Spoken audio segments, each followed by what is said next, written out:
भुदरगड तालुक्यातील तांबाळे येथे असलेल्या अथनी शुगर्स लिमिटेड भुदरगड युनिटचा सन 2025-26 या गळीत हंगामाचा 10वा मिल रोलर पूजन कार्यक्रम मोठ्या उत्साहात पार पडला। कार्यक्रमाचे पूजन चीफ इंजिनियर नामदेव भोसले यांच्या हस्ते करण्यात आले।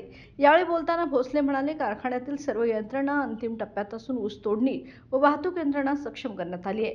चेअरमन श्रीकांत पाटील यांनी दिलेले 4,50,000 मेट्रिक टन गाळपाचे उद्दिष्ट पूर्ण करण्यासाठी सर्वांनी एकजुटीने प्रयत्न करावेत असंही यावेळी एकजुटीनं ठरवण्यात आलं। कार्यक्रमावेळी चीफ केमिस्ट प्रकाश हेदुरे, चीफ अकाउंटंट जमीन मकानदार, सर्व खाते प्रमुख, कर्मचारी, वाहन मालक आणि शेतकरी मोठ्या संख्येने उपस्थित होते। प्रास्ताविक शेती अधिकारी राजाराम आमते यांनी केले, तर आभार कार्यालयीन अधीक्षक बाबासाहेब देसाई यांनी मानले। तारा न्यूजसाठी प्रतिनिधी प्रकाश खतकर, भुदरगड।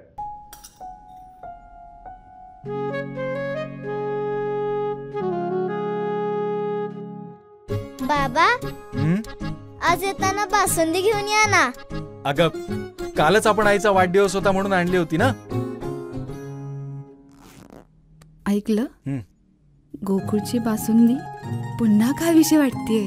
खरं सांगू, मलाही खावीशी वाटतेय। पुन्हा पुन्हा खावीशी वाटणारी गोकुळ बासुंदी।